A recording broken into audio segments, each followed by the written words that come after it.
Welcome to Thrive in China podcast with me, Christina Kohler-Kalucha from Woodburn Accountants and Advisors. Our Masterclass series on how to review and analyze the results of your China business, which will highlight how to review your company. Once your China company is established and it's running well, you may be inclined to let things continue to run as they are. However, it is time to plan again. After the crucial early stages, you should regularly review your progress, identify how you can make the most of the market position you have established, and decide where to take your China business next. You will need to revisit and update your China business plan with your new strategy in mind and make sure you introduce the developments you have noted. This Masterclass series takes you through this essential process, detailing the stages you should go through to assess how well your China company is performing, highlighting your strengths and areas that could be improved, and most importantly, suggesting a roadmap of actions that you need to take to implement those improvements that you have identified. My name is Christina Kohler-Kalucha, and I'm a Hong Kong-born European with over 20 years experience in helping foreign investors enter the China and Hong Kong market. My mission is to help foreign investors, leaders, entrepreneurs avoid the most common obstacles that they encounter along their China business journey for them to accelerate their profitability. I hope you enjoy the series.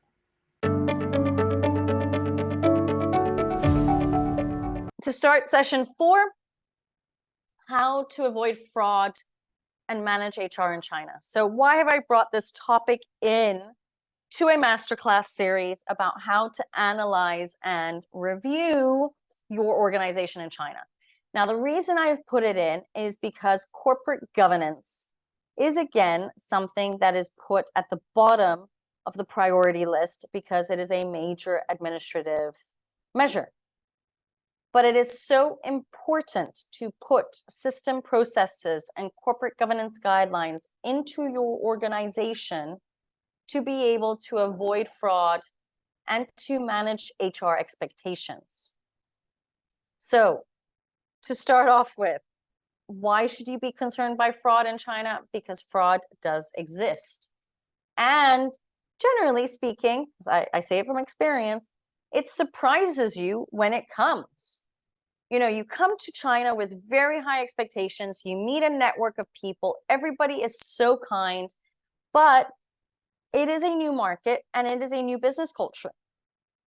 And the issue is that you tend to trust people much, much faster because you want your business to boom tomorrow. And the fact that you might not physically be on the ground, but hence my experience, I was physically on the ground. You may misplace trust, you may misplace loyalty, not only in your employees, but also in your suppliers, in your customers, in third-party providers, even in people who you call friends. Okay? So I do want to highlight this. And I also want to say, guys, let's now not be mean and rude and say negative things about China. Fraud happens all over the world. However, for some reason, I find that when it happens in China, we get a little bit more shocked, especially when it happens to you. So I want us to think how we can proactively prevent this, because I can tell you fraud can stop you from growing and scaling in China by years. Hopefully only by a couple of months, but in some cases it can be years that you kick off again. Okay, so it's all part of the review and the analysis, because when you are reviewing and analyzing your business, are you getting suspicious about certain things, hence causing you to say, let's do an internal audit and an investigation? So why should you be concerned by fraud in China? Because most likely it will happen at some point in your China journey. It just is you have no idea whether it's going to come from employees, suppliers, customers, friends, third parties, whomever. Okay. Now, there are ways of protecting yourself. One is make sure your intellectual property is registered. Make sure at least all your brand assets have been protected.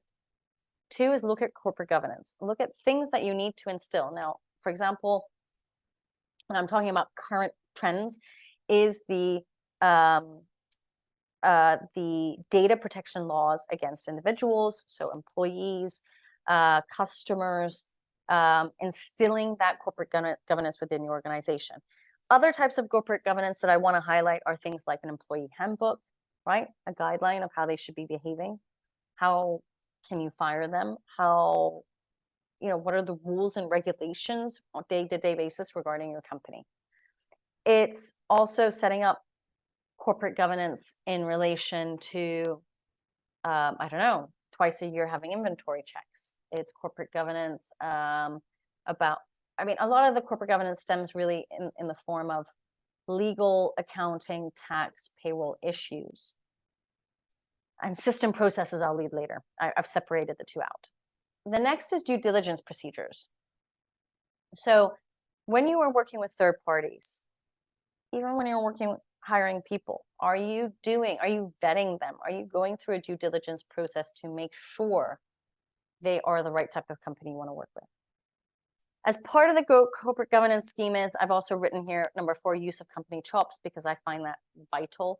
And it's not just company chops, it's also the use of business licenses, company chops. Who is using them? Where are they being kept? Are you maintaining a logbook, etc.?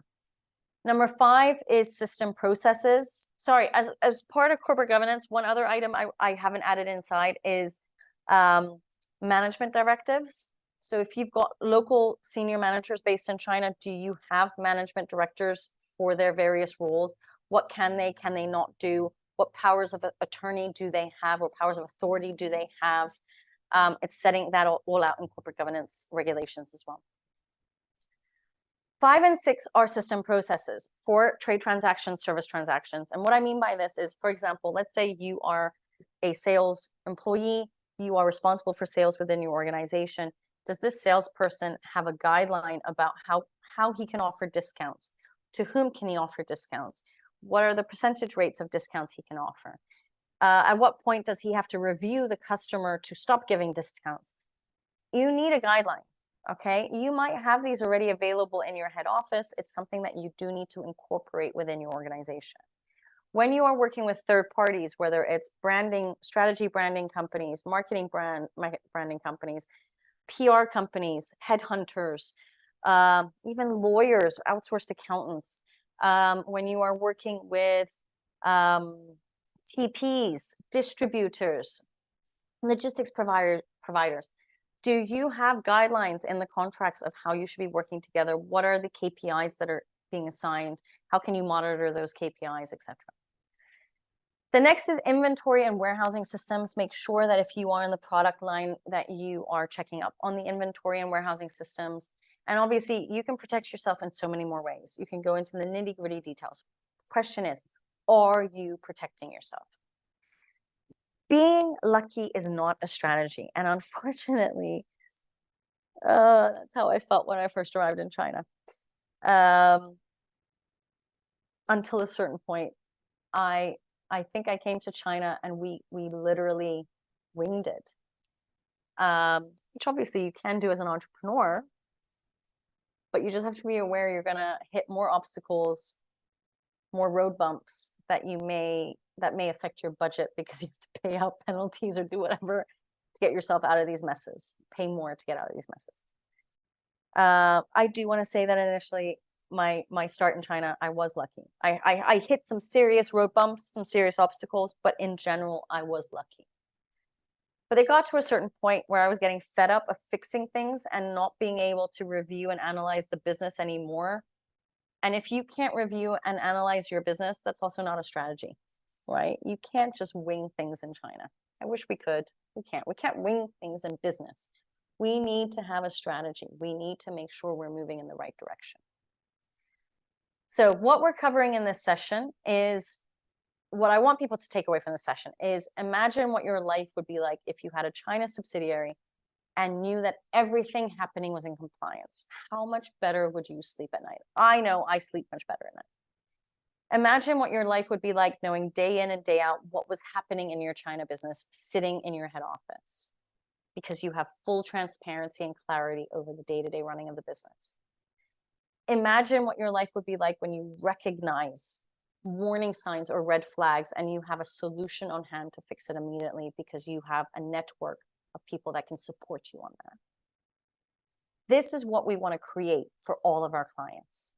Sleep better, have complete transparency and clarity, and be able to recognize proactively what are certain warning signs or red flags. Now, what leads to fraud is lack of control and communication, which was absolutely there during COVID. So in the last 3 years, HQs neglected their China subsidiaries. It was very clear to see that. Those that did not neglect their China businesses have skyrocketed and boomed in the market. 2 and 3 come hand in hand. Turning a blind eye and ethical situations. And almost I want to make that into a sentence. It's turning a blind eye on ethical situations. We are all living in 2023.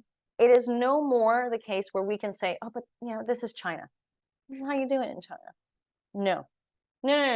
We live in a world where there are now very strict banking regulations, not only in Western countries, but also in China. Everything has to be above board and kosher and proper and clean, okay? We cannot turn a blind eye and say, oh, that's how you do it. No, okay, we're not living there. You can also not turn a blind eye on ethical situations, all right? If you feel you are being cheated on, that's how you are just, it's going to become a snowball effect of it, the snowball getting bigger and bigger and bigger, and it just crumbling your business. Last but not least, it's inexperienced, I shouldn't have put cheap there, it's inexperienced and cheap staff. What is the point of going to China? I want people to understand China is no longer cheap. If you want quality, you want quality. You want quality people who are going to motivate you to make sure there is control and communication. You want quality people that have an ethical standing and do not want to cheat your business, but actually are motivated to grow and increase your business and are happy to come and work for you every day.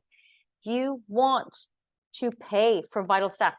Last session, I went through the importance of having an on-the-ground accountant and how you have to pay for a good quality accountant. You can't go the cheap way anymore if you want to be serious in this market. Now, what are the 4 solutions that let you sleep at night? And I've simplified them. 1 is educate yourself on your business. Continuous education, increasing, I always say knowledge is power in China. The more you know, the more leverage you have to negotiate, the more leverage you have to understand, and the moments where you see a red flag or a warning sign. Number 2, have another set of eyes guiding you. Have a mentor, have a coach, have an outsourced accountant, an outsourced advisor, a management consultant, whomever, coming in, having a fresh set of eyes on your business and guiding you.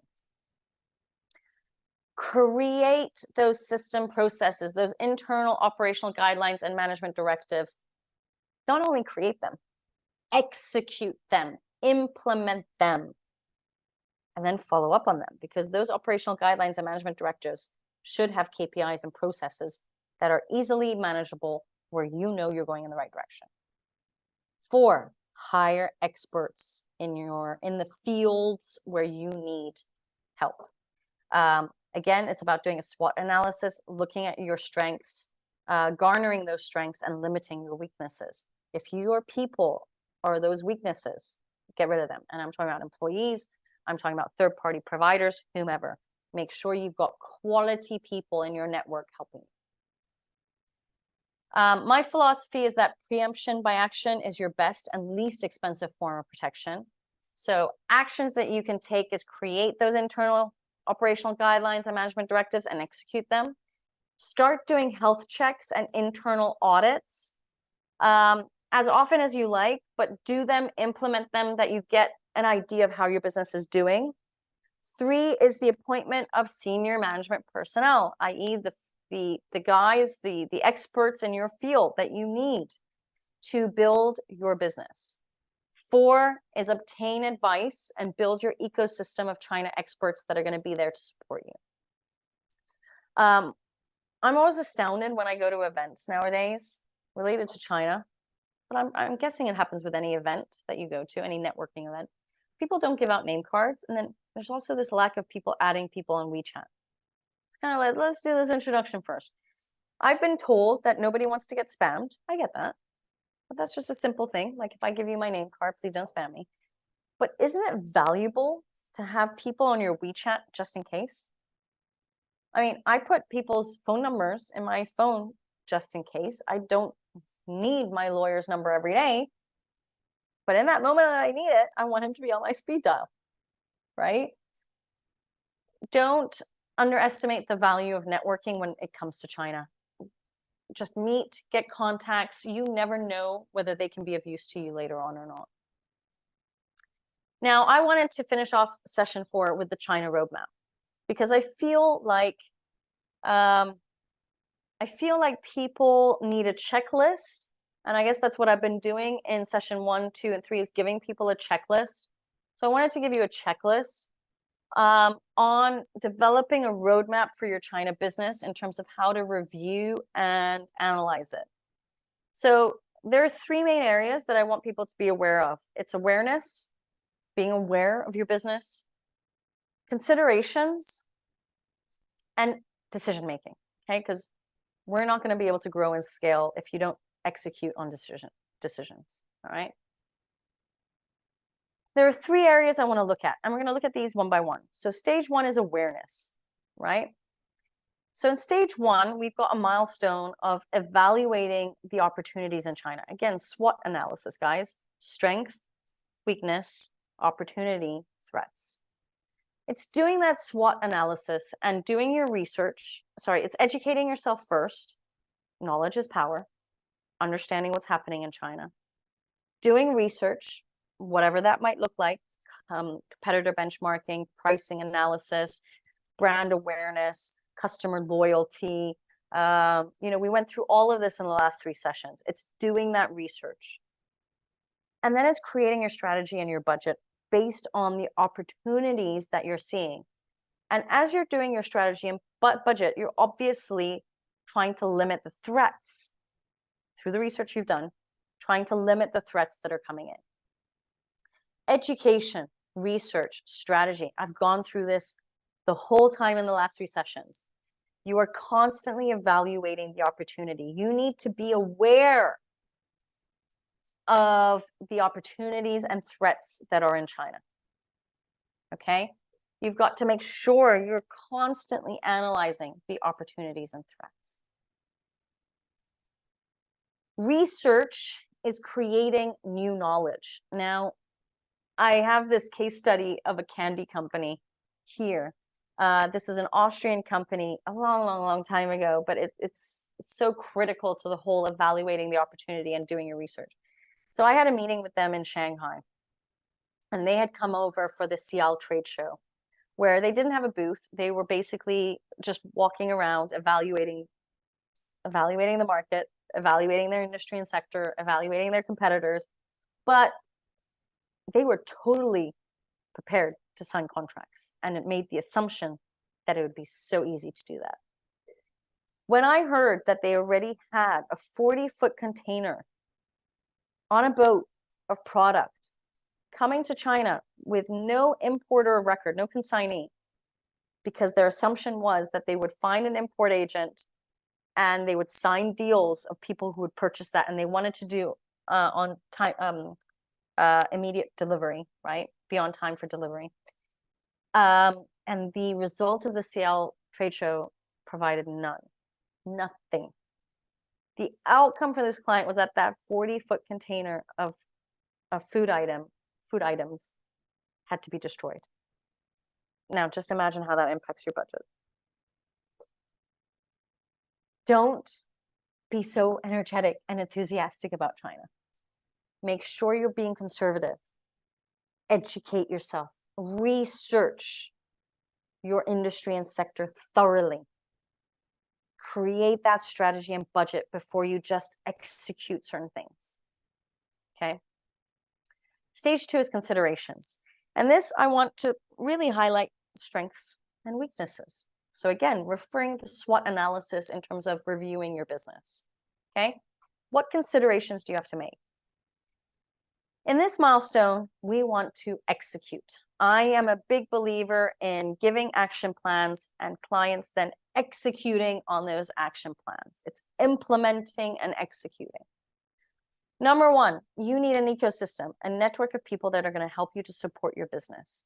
In retrospect, that network is going to help you build your business model. They might even execute on that business model. You might have branding partners, a whole wide variety of ecosystems. If I think about a short list of who you need, it would be lawyers, accountants, brand managers, PR managers, TPs if you're in the e-commerce world, distributors, logistics providers, perhaps warehousing providers. You might need merchandisers, procurement specialists, sourcing agents. You might need a network of suppliers to give you product. You might need third-party manufacturers or OEM manufacturers. You might need sales representatives. That ecosystem can become enormous. Okay? But you can't do this alone. And in that ecosystem, sorry, I haven't even mentioned employees. You're going to have a team of people that are going to support you for this China business. So you can't do it alone. Nobody can do it alone. You need that ecosystem to help you execute. But you also need to protect your business. And I went through that. Fraud exists. How are you going to protect your business? System processes. Looking at how, basically the whole protection thing is also then leading on to the system processes. It's how are you going to, what do you need to be protected? How are you going to protect it? By developing those system processes, executing on those, looking at then the KPIs and results of those system processes so that the whole machine turns around. These are 3 coggles of a machine that need to be working constantly. Opportunity. It's not that you stop looking at that. That has to continuously run. Implementing, continuously run. Okay? Again, preemption by action is the best form of protection. The case study that I want to highlight here is a American company having over 100 suppliers in China, not selling into the Chinese market, having a falling out with one supplier who, as a revenge tactic, ended up registering their brand assets and IP in China, preventing other suppliers. Not only did they register it with the trademark office, but also with the Customs Bureau, so that for any export outside of China, anything with those brand assets on it, blocked. They didn't fulfill the checklist of how to protect their business. It blocked them. Huge obstacle, had to go to court. I believe for 3-4 months, everything blocked. They found solutions, immediate solutions to help them, but not optimal. Money coming out of your budget for something you could have done proactively to protect your business. Okay?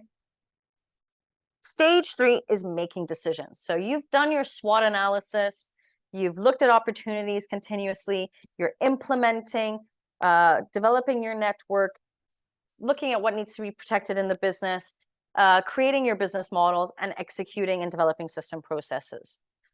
Stage 3 is about decisions. How do I make decisions in order to grow and scale? Or, I'm being optimistic here, or cut back if needed, right? Growth can only come with looking at your numbers, analyzing and reviewing your business, and having a place to place focus, or having areas in your business to focus on, to improve, to then be able to grow and scale. Again, it's a coggle that constantly turns. Looking at your numbers, analyzing and reviewing your business, being able to focus on certain areas in order to be able to hit the objective of growing and scaling. It's your roadmap, guys. This is your roadmap on how to review and analyze your business. Perhaps I should have started with this presentation first. I was really wondering how to order everything. All right. So you've got to pay attention to all the details so that the truth will reveal itself. Now, in this case study, I want to highlight a joint venture. This was an Australian company that had approached us having a joint venture in Dalian. They were a leather manufacturer. So the Chinese joint venture partner used to be their supplier.